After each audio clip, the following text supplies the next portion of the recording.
Hi, and welcome to the OrgDev podcast. So, what gets in the way when strategy and change aren't truly connected? When the people leading the strategy and the people leading change don't even see their work as part of the same conversation? We're delighted to be joined by Toby Lindsay, and Toby is Senior Consultant in Leadership and Organisational Development at the King's Fund and Lead Consultant at Lindsay Associates. Toby has dedicated his career to exploring and supporting how organisations navigate complexity and what it really takes to really align people, strategy and change. Toby has a deep interest in the work of collaboration and integration and how people work with and acknowledge power. Research-informed practice and practice-informed research are his passions, and Toby has had a fascinating career with a blend of consultancy, teaching and lecturing, including flagship organisations such as Roffey Park, Workforce Development Trust and now at the King's Fund. He's also an associate tutor at the University of Sussex. Naturally, Toby's extensive experience is underpinned by academic qualifications. He has a master's in people and organisational development and is currently midway through his PhD. So thanks for making time between all that busy work and your studies to join us today. So thank you so much, Toby. Oh, thank you so much, Gary and Danny. It's really lovely to be here.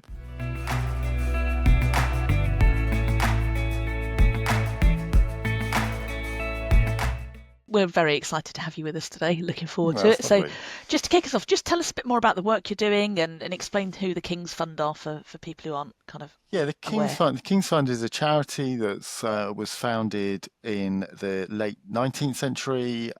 Its mission is to seek to provide best possible care for everybody working in the health and social care sector, very much kind of interested in policy development and advising and contributing to key bits of data and information that can be used there. Also, we have a leadership and organisational development function where we are working to build capability in the system, build capacity in the system, and consult on the kinds of changes. And that's a very significant and opportune time. Changes in the health and care system to make it more inclusive, more equitable, more able to help more people more of the time. And what about your specific role? What are you working on? What do you do? So I'm a senior consultant. I'm the lead for organisational development at the fund. One of the things that I love and am proud of being involved in is I'm program director for our advanced organisational development capability building program, which will start again in September. I sort of hold the alumni space, so there's a community of practice that gathers around that. I'm currently working with a number of trusts. One is a long-term organisational design and development piece of work, which has been really kind of focused on the kinds of things we often hear: culture change, behaviour change, and we've been looking at that at both a kind of culture and behaviour, and what are the designs and structures that emerges from. I lead on a leadership development program. Again, I try and bring my leadership development work into the organisation development space, see it as part of that and connected to that, not separate. I work with the digital fellow at the fund, Pratesh Mistry, on something called Adapt to Thrive, which is a community of practice looking at digital being integrated into developing better health outcomes, as well as leading digital change, or the leadership that can be enabled through digital mechanisms. Although, as we might get into, I kind of see the material and the social as being deeply entangled, and it's useful to think about that. That's a part of a thriving community of senior consultants. The other day we were really doing a deep dive into our action learning practice and how we see that and what we can learn from each other, as well as also I was on the previous cohort of our in-house Activate program and anti-racism program, but I spent this week just sharing some of my experience of that with colleagues who are going on to the next cycle. Gosh, so much there we can unpack. As you said, it's like a really significant time for the healthcare sector. How's what you're doing at the King's Fund? Is it changing, evolving? How are you having to adapt and respond to what's going on?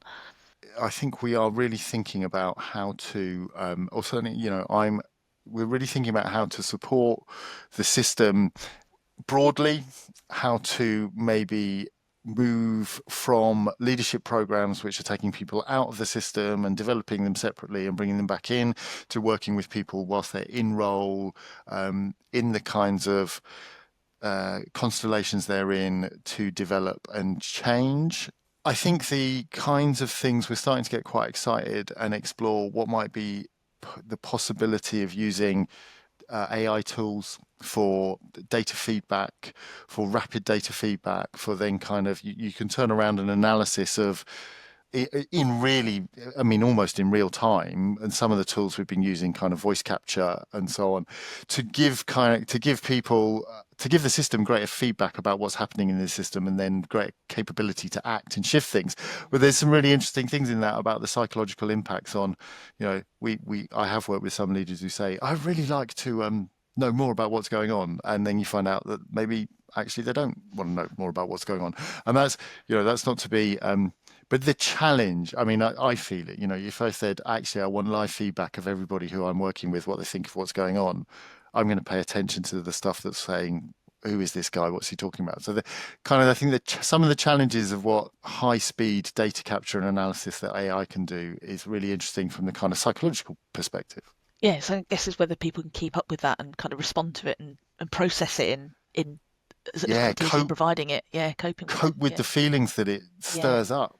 The kind of, I mean, we talk a lot about moving from heroic individualized leadership models, yet so much of how we structure and actually behave in organizations leaves leaders in a position where they think they really do need to have the answers. They do need to be leading the way. They do need to be out front. So that kind of practice of maybe kind of curating data, making sense, inviting and enabling people to have the power to take action, there's quite a lot of work to do in that space, I think. I can sense the question. Actually, no, I've got 4 questions. Right? By the way, Toby, you should do voiceovers for adverts. You've got such a good voice. That's a really unusual thing to say. That's really lovely. Thank you. So relaxed. Sorry, I'm going to cut that bit out. But So there's loads of interesting things that you've mentioned. I think there's 3 things that have just drawn my attention there. So one thing to talk about there is leadership development, which is a multi-billion pound industry globally, and the results are at best inconsistent and at worst patchy.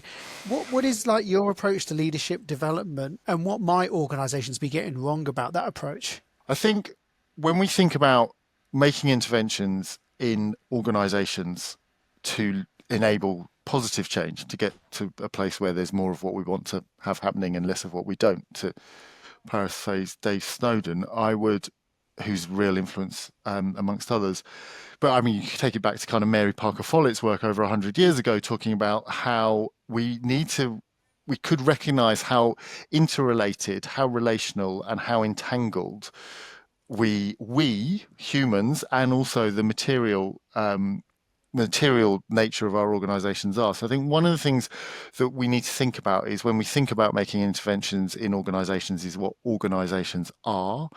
And I am thinking about them as social and material entangled constellations that are always in a kind of process flow, which is part of what I'm working through with my PhD research. I want to take that further, actually, to think about the kinds of things we do in organizational development that would make sense if that's how we thought we were. So what maybe doesn't make sense is to say that we can make change by just taking individuals, if we see ourselves as being less individual as we'd like to think, taking individuals, creating a behavioral framework, and, if you like, training the individuals to behave properly. Now, there are some real issues with that run all the way back through the kind of history of organizational development and the social science of it, which could be challenged and critiqued to be more about controlling the labour market than actually enabling and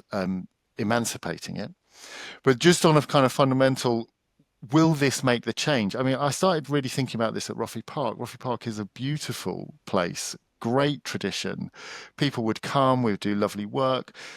say this is amazing, and then come back and say, actually what's really difficult is actually making any of this have any difference when I'm in the workplace or connecting to it. So when I talk about organization as assemblage, the idea is that we're all parts of something rather than what I am is inside me.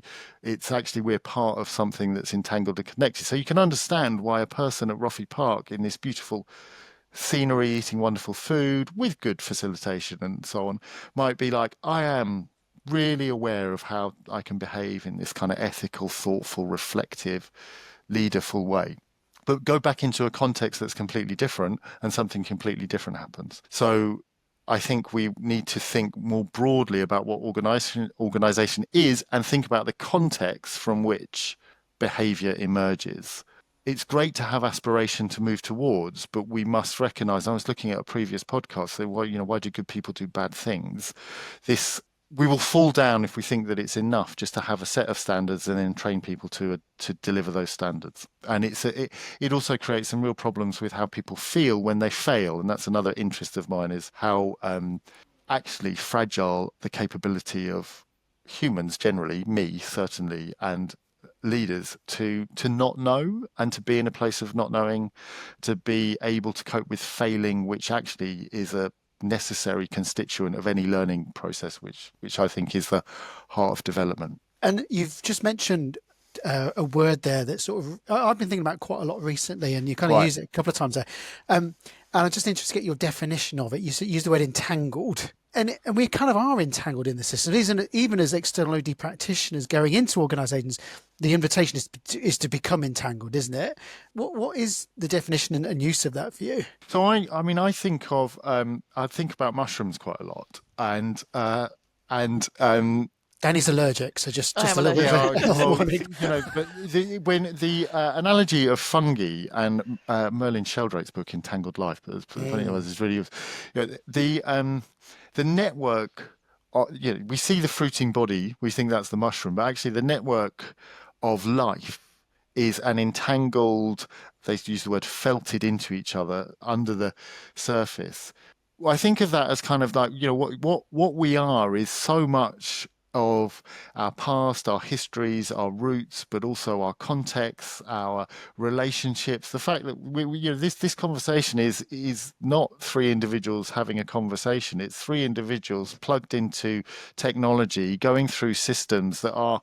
So actually, what's happening now is perhaps an example of an entanglement. The entanglement that is so much. So the boundaries exist, but they're much more porous than we might think. So to go back to behavior, my behavior here, my behavior at football matches, which I go to a lot, my behavior in other contexts, pub, dance floor, organization, boardroom. I'm not just kind of simply choosing to be different in different places. The whole entanglement, the flowing through, the interconnectedness of all of that is having an impact. I don't know if that's helpful as an answer. I've never been more glad to ask a question than that one, because I think it's but it's true, isn't it? We use terms, and I think sometimes we need to just dig a little deeper, metaphorically, just to understand what it means. Yeah. Just to go back to that, so all of that entangled life that exists below the surface, we see the mushroom and we think that's the mushroom. It isn't. That's the fruiting body of something far greater. So if we think about it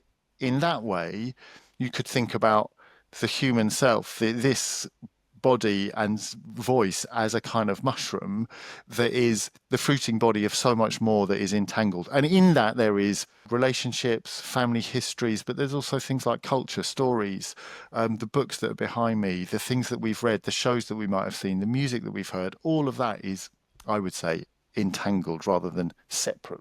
And I think that in preparation for this, I was reading back some of your blog articles, and I think you've written one on the King's Fund about practice models and the importance of us as OD practitioners spending time exploring our practice models. And I thought that was really an interesting point. And I think you've done some work recently, haven't you, when you've been looking back at your own, exploring that. So yeah, I think it's important to go back to that. We need to think about, what do we think organisations are?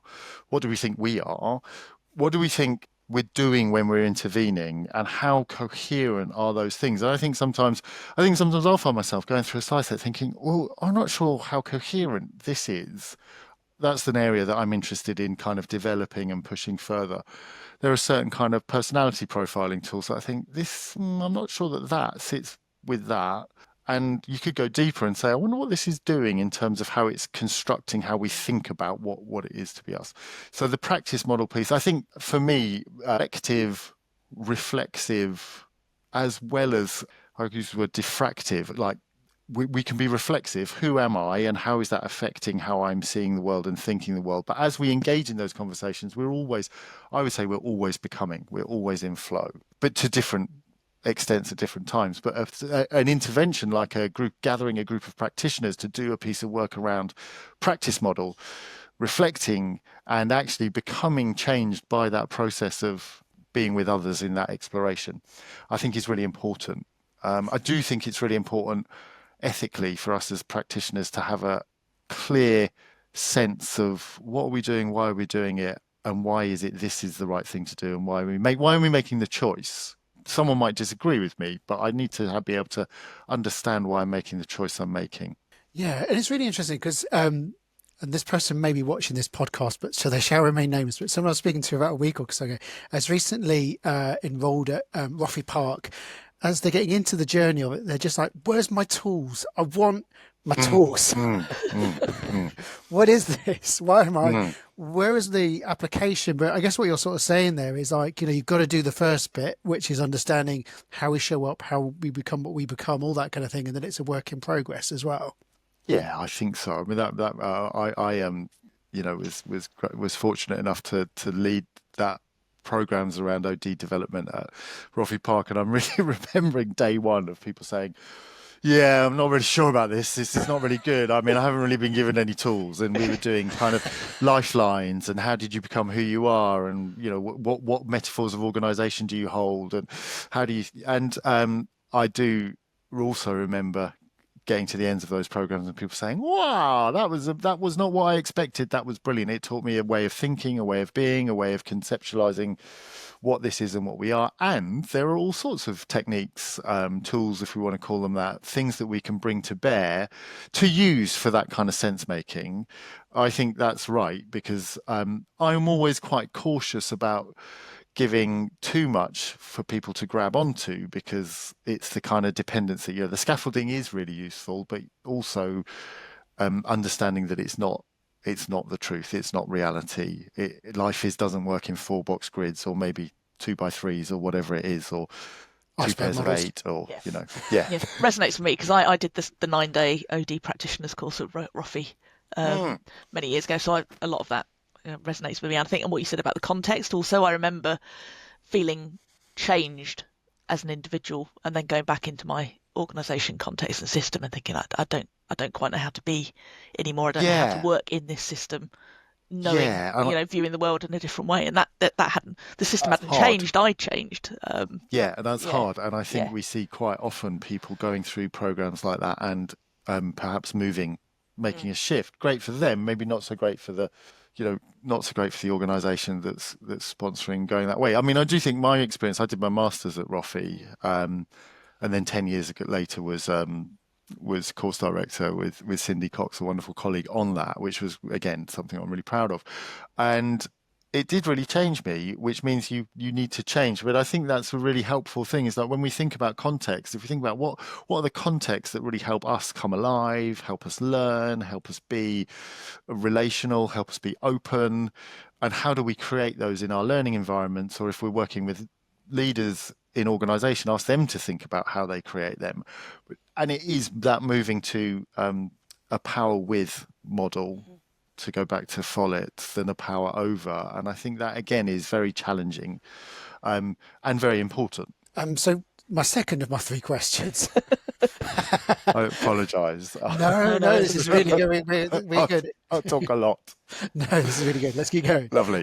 Lovely. The other thing you talked about there is something that, again, is a term, and it's something that you can breathe life into, but to give it life, keep it going, and then for it to sustain itself. Action learning sets you mentioned as well, and they're a wonderful way of extending the learning, aren't they, and building a sense of community in that as well. So I guess just for those that, I think just to the audience who are on the same, what for you is an action learning set, and what might be some of the applications that you do?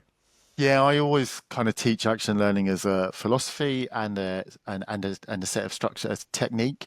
And philosophically, it's that kind of grounded in social learning, open questioning, not moving fast towards solution, inquiry-based curiosity to expand and make greater sense of what might be before us or within us or us within, to then to then have greater kind of much greater perspective and awareness of the corridors and places and routes that we could travel and traverse that we might not have seen.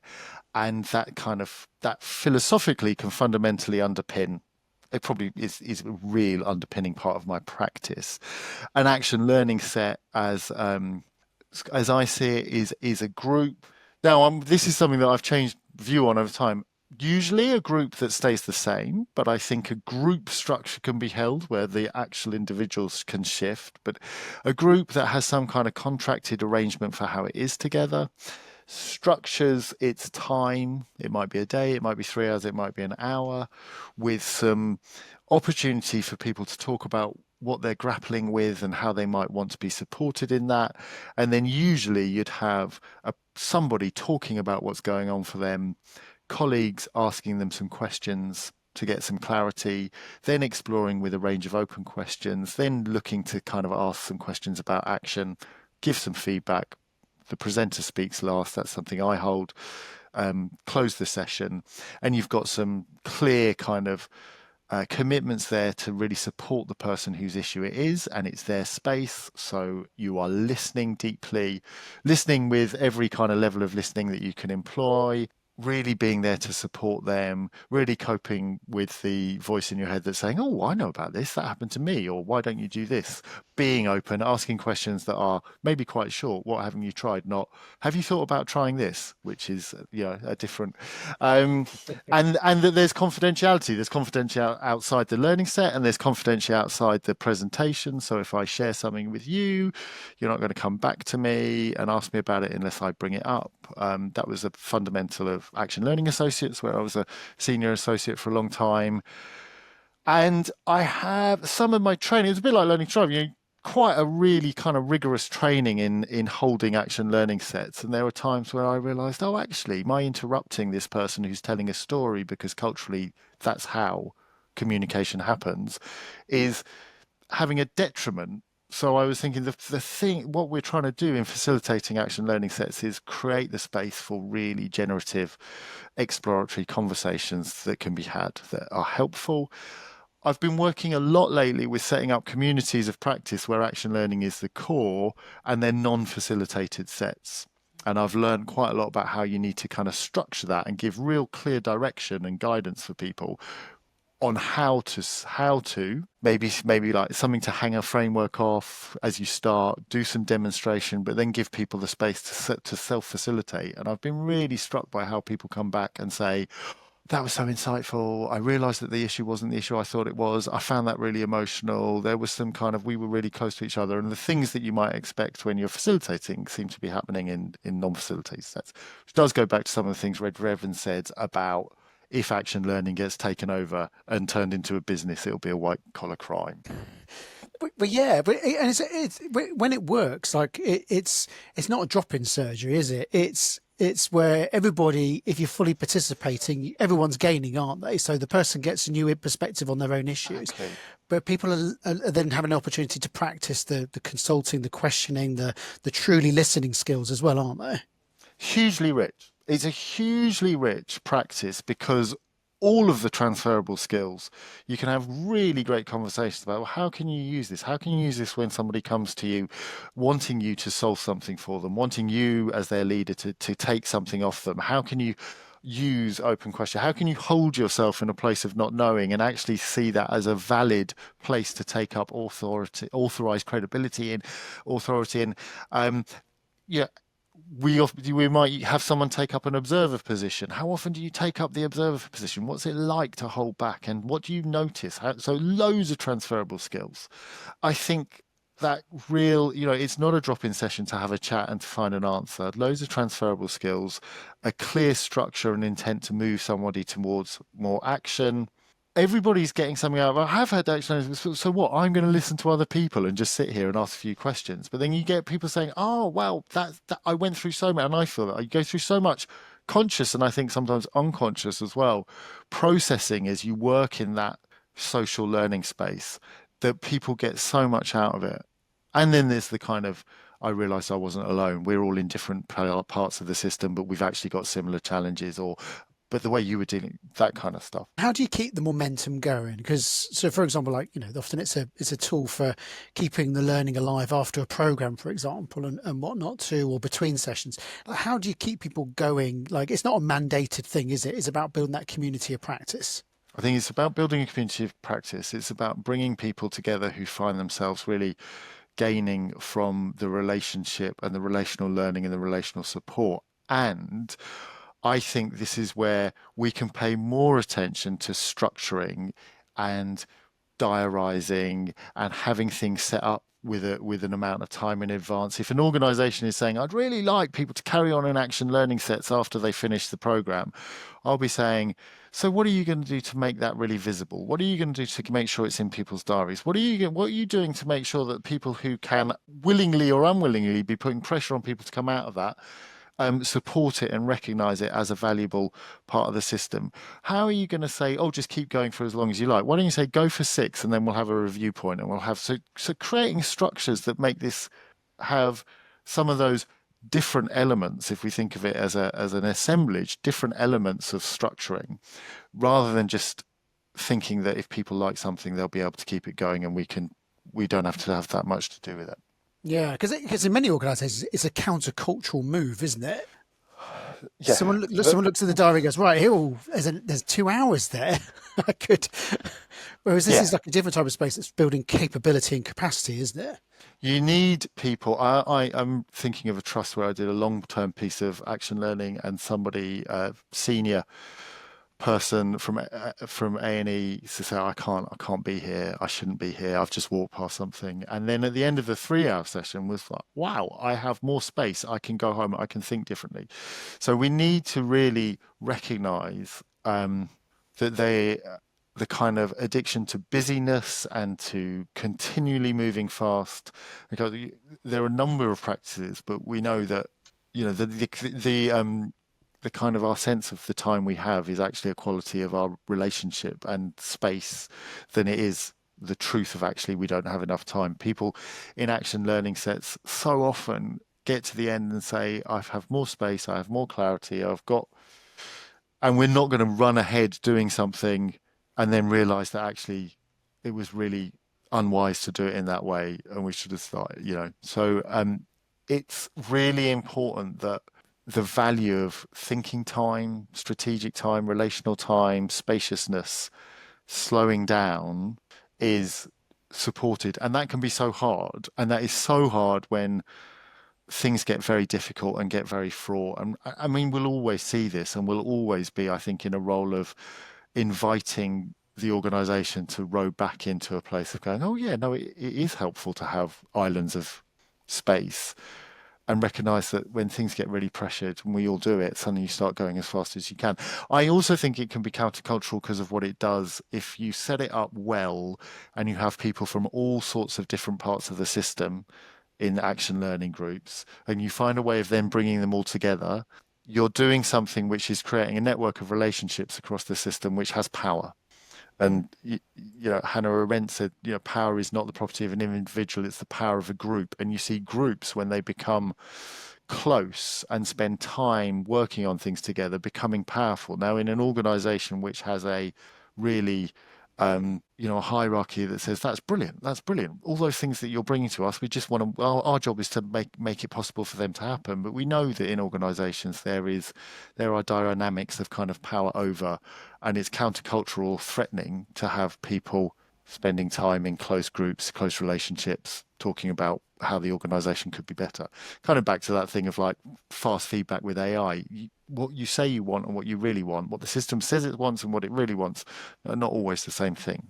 I think I was just struck when you were talking about that addiction to busyness. Sometimes people need to experience the space they get from participating in an action learning set before they get it. Yeah. You can talk to people Yeah. about it, and it's only once they've experienced it that they go, oh, okay, now I understand the power of that. Yeah, so then we've just got to really work hard to kind of find whatever mechanism possible. I always think with action learning, there's people who come on the first session. Say you've got an organisational intervention and there's sets of 6 or 7 or 8, and then quite often 1 or 2. Some people who get in there and get into that experience very often come back every time. Sometimes you find that the person who doesn't manage to get to the first one never gets in, and it's. Hi, we're just pausing this interview for a moment. Have you ever finished an episode of the OrgDev podcast and wish you had a cheat sheet that summarises all of the key points? Us too, so we made one. It's called From Pod to Practice, and each week in our newsletter we'll share a 2-page summary of the latest OrgDev episode, and it includes key takeaways, a reflection prompt, and one small action you can try. And it's all in a digital format with space at the end to add your own notes and reflections, and it's designed to help you take the learning from the podcast into your day-to-day work. So to get your copy, just sign up to our Next Step to Better newsletter. The link's in the show notes, or you can visit our website at www.distinction.live to get the latest From Pod to Practice in your inbox. And let us know what you think. We'd love to get your feedback. What was your journey into OD? How did you arrive in this space? We love this question because it's always very often really interesting.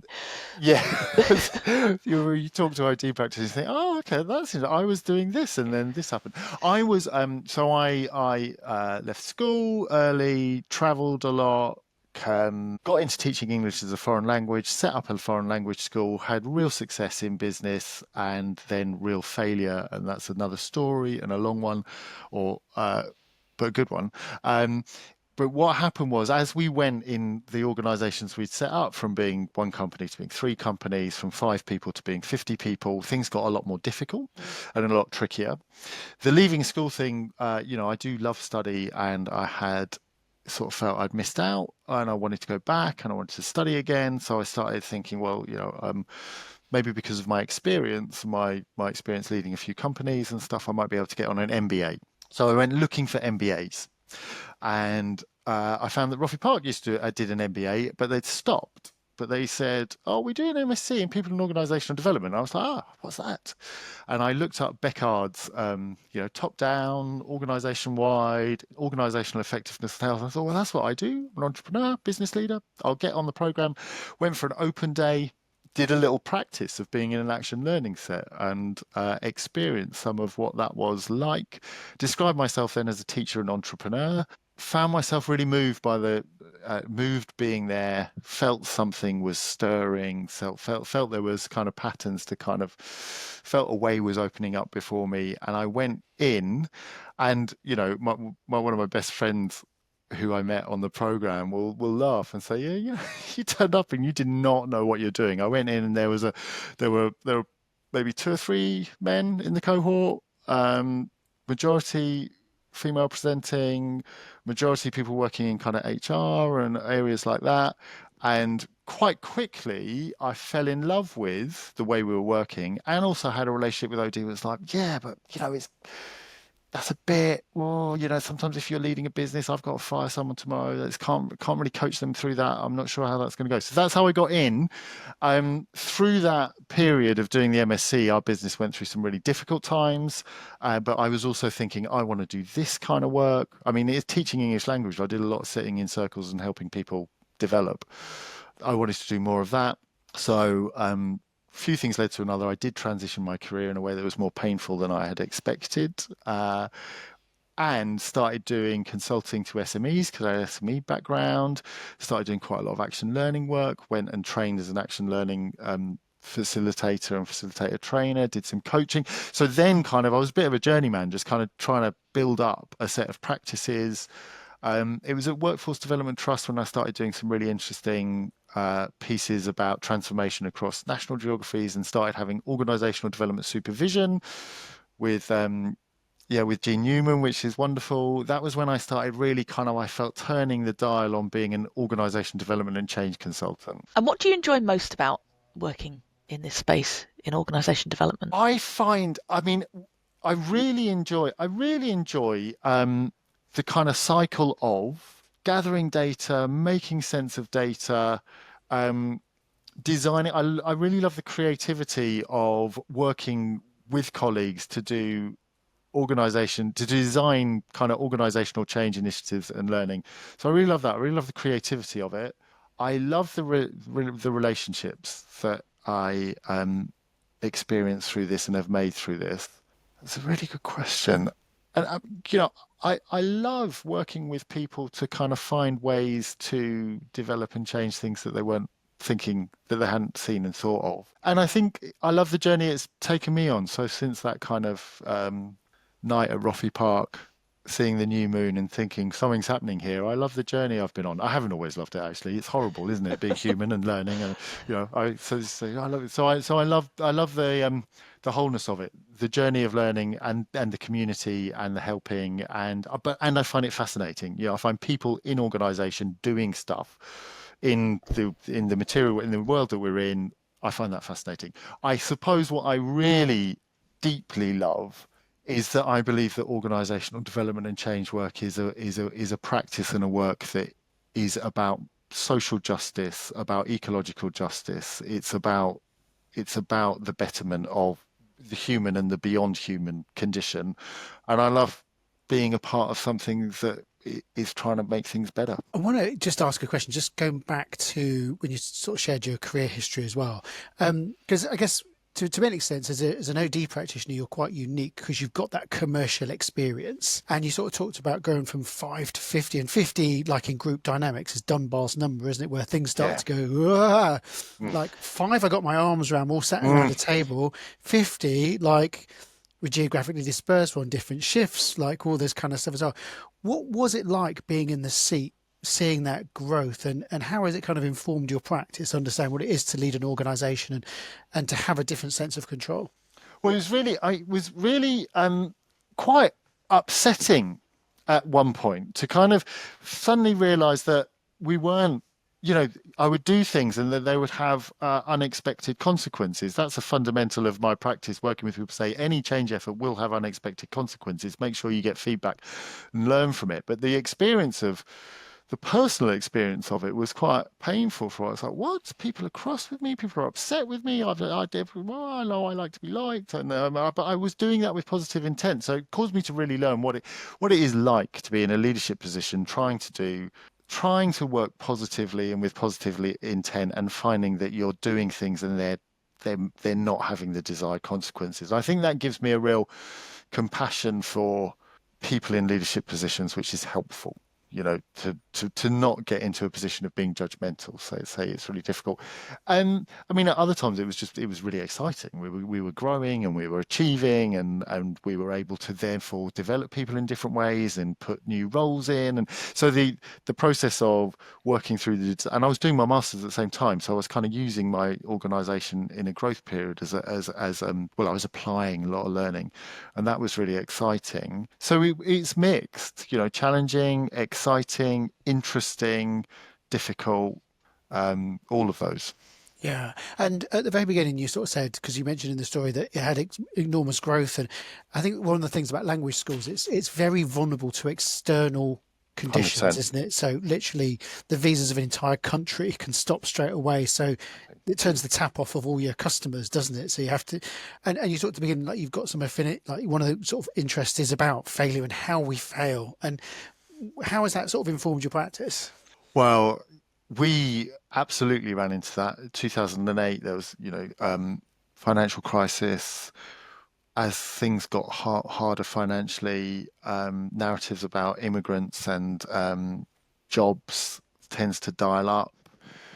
That meant that it was the last previous Labour government, but I remember seeing on the news someone saying we're going to kind of reduce the number of students coming in, possible intermediate cut-off. I spoke to a very senior civil servant and said one of the only ways that the government can actually really affect substantively immigration is through the student visa route, and it knocked out 40% of our business overnight. I won't go into detail, but so. And we ended up, but there were, other things happened tragically. My business partner passed after a period of illness. I think we'd had enough, but anyway, so went through closing the business. Had signed, personal guarantees as a young man, ambitious. Ended up in a position where I declared bankruptcy. There was no real further way to go, and bankruptcy is a very particular type of failure. I mean, we talk about it a lot, but actually my investigation into what it is, I mean, debt in a financial capitalist system is linked to kind of moral failing. And that was really painful and has taken quite a while to kind of come to terms with and work through. And I think the ability to fail, to really fail, and failing is quite a personal thing. So, if you fail, it's something that it doesn't feel good. It doesn't feel helpful. It doesn't feel nice. It's something where actually you have this sense of kind of giving up on yourself. And it's only when you're kind of giving up on yourself that you realize that the only thing that really saves you is love. And that's whether that's the love of friends, family, love through relationships. For me, as a person with a faith, it's love of God. Being loved, but being loved is pretty much the only thing that I find releases and rescues and enables the return from failure. I think my experience of failure, primarily, firstly, fundamentally, is just connected with me how important it is to be loved, how important it is to be open to be loved, and how also that gets tied up in all of our kind of feelings about leadership, change, masculinity, power, being in a position of authority and feeling like you have to have the answers, you can't fail. I've done work with people, senior leaders, around kind of letting go of control, being in a place of negative capability, that not knowing exactly what to do next, and just seeing how frightened people can be, and they can often be men, and how difficult it can be to stay in that place and stay in a place of kind of power with which we say we want to do, and not revert to command and control and the kind of defenses against that kind of space. So I think for me, that kind of failing and really being in failing and not saying, oh, I learned from my failure, is just like, well, maybe I didn't learn. Maybe it wasn't a good thing. Maybe it's just part of being me and being human has been really fundamental. And when you can actually kind of accept failing, that's when you can learn. That's when you can really look at. So it's so vital for organizations, organizational change, organizational learning, because it's actually when you can actually kind of have overcome the trauma and the difficult emotional experience, you can say, well, what did we do? What could I have done differently? What could we learn from this? And I think that's vital. So I think setting up spaces where people and organizational kind of systems, cultures, where people can, where we say we want people to learn, means at some point, I say I love learning. I love learning. I'm a lifelong learner. Started doing a PhD. It's like, I hate learning. It's horrible. It's awful. It makes me feel inadequate. It makes me feel exposed. I can't do this. It's a struggle. It's only the kind of community and support of my supervisors and others and love of friends who want me to do it that kind of helps us stay in that. So if we're going to truly say we want to be in learning organizations, we need organizations or learning groups. I think that's why the Action Learning Set is so powerful, because it has a sense of real. I always ask people to do some kind of personal disclosure exercise at the beginning, maybe a lifeline, maybe talk about stories or pictures that mean something to them. People connect so deeply, and I think it is love that creates the container to allow people to do difficult work. Yeah, that's so interesting. Yeah, because like from my own personal experience, my sort of late 20s, I had what I've sort of determined to be a significant failure. And that was just leading on a change project that just did not go the way it should have. And it's one of sort of the drivers that took me into OD, which is like, there must be another way to really work with. But having kind of experiencing failure can go kind of two ways, because you have to work through it, don't you? Because sometimes you can overcompensate, can't you? Where it's almost like the bullwhip effect, where it's like, and you sometimes see it with people that have had like a painful redundancy or something like that, where they then carry it into their next role, where they haven't necessarily processed it and approached it in a certain way. So there is something around the space. There's the lessons learned from a technical perspective, there's healing, and there's also sort of a sense of perspective as well, I guess. Yeah, that's absolutely right.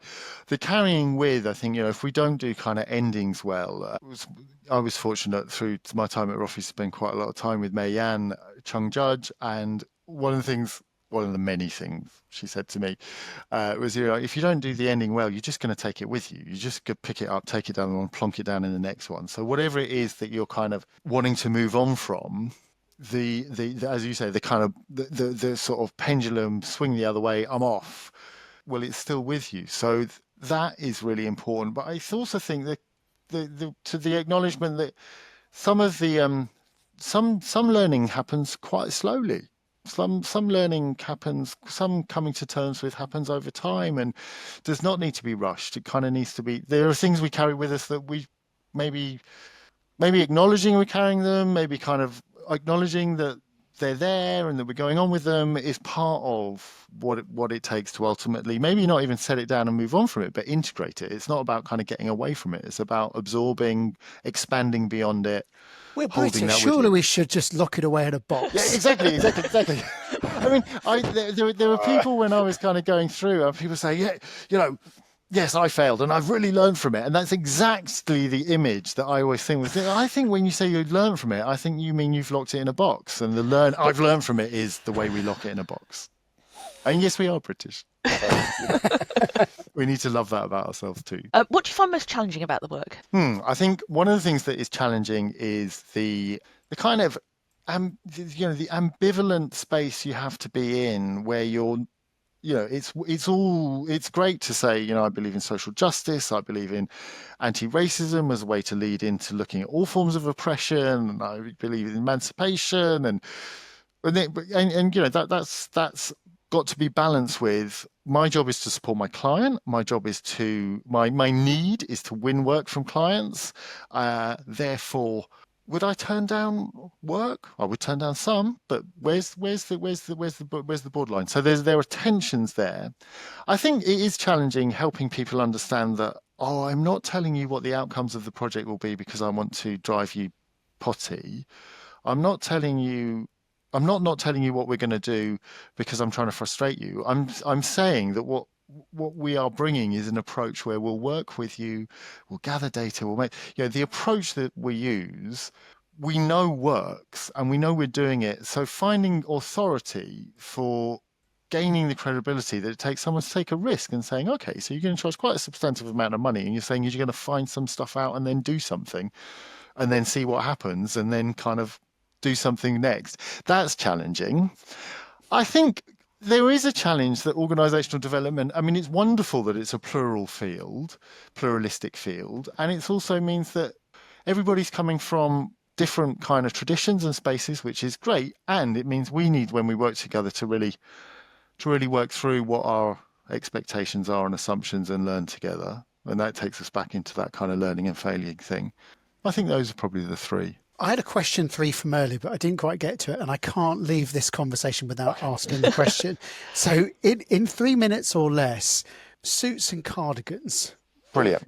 Which is quite easily one of the best metaphors we've seen in a long time. Can you just talk us through what this is and what it means for people? Yeah, so it's something that Sarah Bitt at Metalog and I got into thinking about the split between organisational development and design, looking back to, say, a period maybe 60s, 70s where they weren't really split out, recognising that when we say suits and cardigans, people get it. Now we're starting to think we've created a monster because it actually furthers the kind of othering.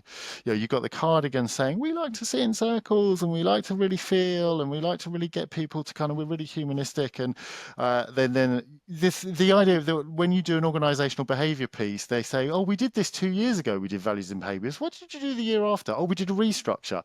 What are you going to do next year? Restructure. So we'll do values and behaviors, restructure, values and behaviors, so it's trauma. And the idea that actually organizational development work and design work should be done together, precisely because of the idea that behavior emerges from context, not is just some kind of separate thing. So we looked at the splitting, looked at the kind, we looked at the language people came up with for the different ones, and it's really interesting because they fall into quite distinct linguistic patterning, and recognize that in fact for both sides there's a value in the splitting. In the organizational development practitioner, where I can really help people process what it's like to be affected by the suits, I don't have to hold accountability for the fact that we do need to reduce.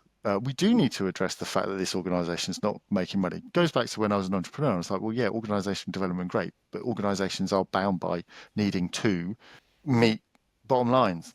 Or suits, okay, we'll go in, we're going to be hard, wear the suit, and they're both types of armor in different ways, both parts of identity formation in different, and we'll do the stuff, we'll do it on paper. We're not going to, we can maybe step away from being affected by, actually, that's going to really make people feel stuff. Now, thinking about what that does, it enables perhaps really important work to be separated off into places where both pieces of the puzzle are less effective than they could be. So this is quite a big question as we're coming to the end.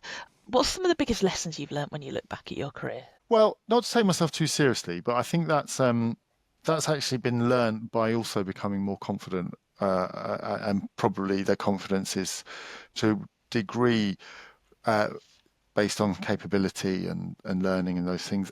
Actually, if I were to really say what I mean by that, I mean to decenter myself. It's not taking myself too seriously, but recognize that once I've done, the kinds of working through structures, bringing people into spaces, helping people get into a place where really trust the capability of people to have the conversations they want to have, to go where the energy, to do useful work, that it's not that, I'm not that important in some ways in the process.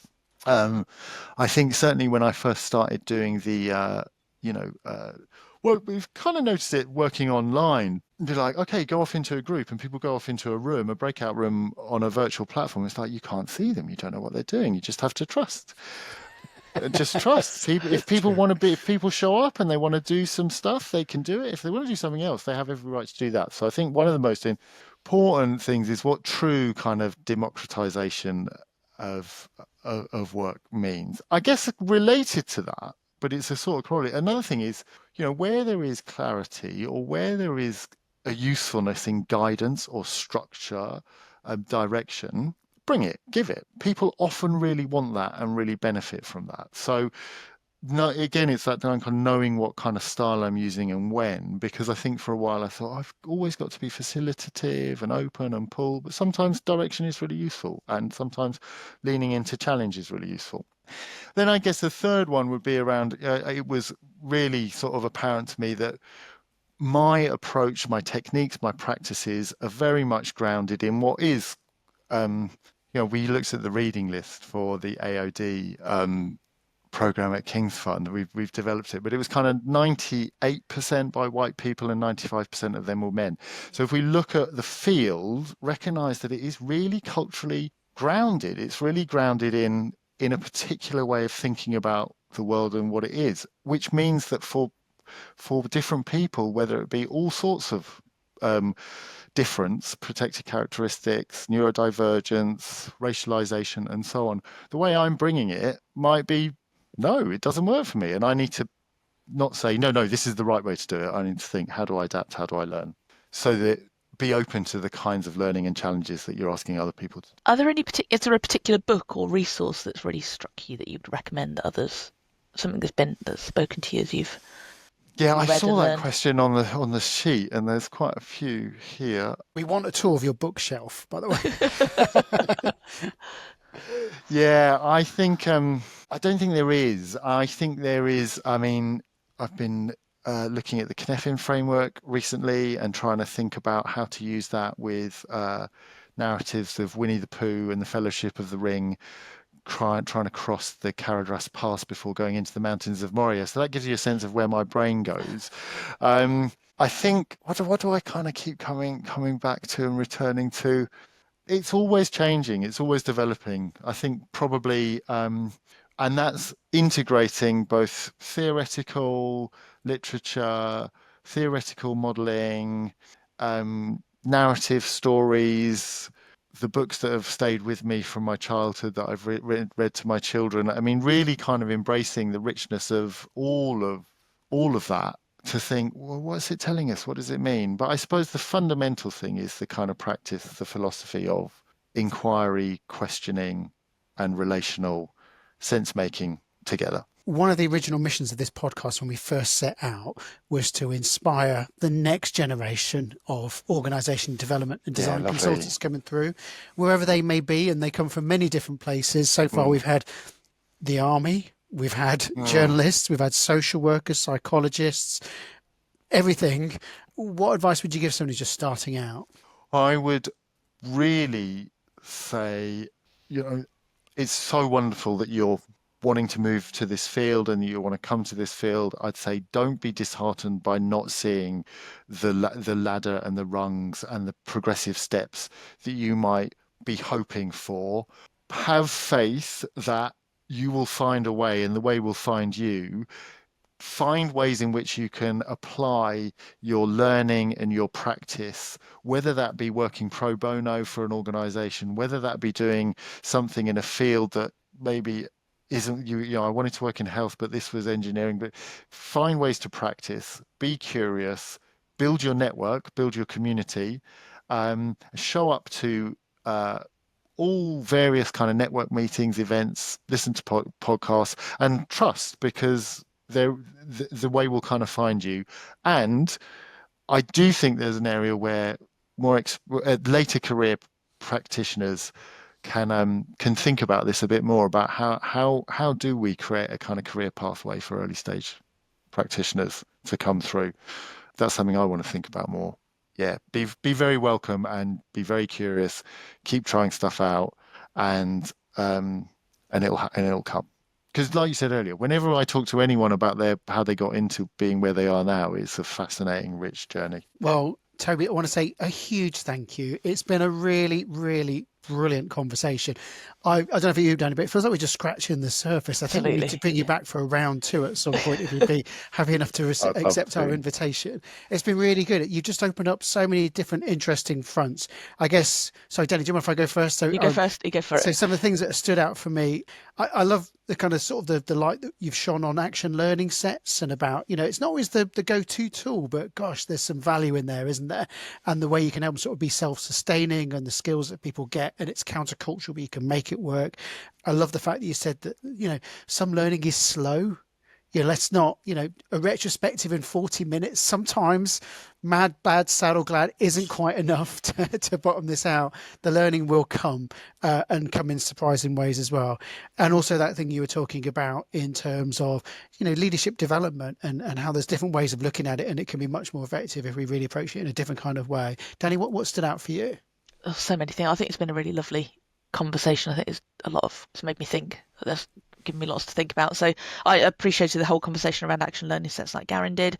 I think what you said about having a really clear sense of the choices we're making when we intervene, and how important it is to really understand the choices and why we're making them, and what that means. And then I'm left really curious about the idea of love as a container for the difficult work that we do, and what that might look like in our organisations and the work that we do. So thank you. It's been really lovely. There's a book in that. Yeah, I think there's a lot to do there, and I think again we might think about how we bring more love in, or we might actually think about how do we create the conditions for what's already there to flourish, and that takes us back to kind of mushrooms and manure and creating the conditions for. Thank you. It's been a real pleasure. It's been a joy. Well, thank you so much, Toby. If you are watching this, and I know that a lot of people will think, oh gosh, I really know someone that would really benefit from this, from hearing Toby's perspective on all these different aspects that we've looked at, then please do share it. We always have so many shares every week, and it's just a great way to sort of spread the word of great OD practice by people like Toby that are out in the field making significant and meaningful difference as well. And also what we love as well is if you've enjoyed the conversation, please hit the like button, because it pleases the Google algorithm gods. But most of all, we just want to say a huge thank you, Toby. Please keep doing the great work that you're doing. Keep posting and sharing the things that you're doing, and keep doing brilliant studies like suits and cardigans, because I think that it can only help the field. So thank you. Oh, thank you. Thanks, Danny. Thanks, Garen. I really, really, really appreciate you reaching out and inviting me to talk a bit. And yeah, it's been a great pleasure.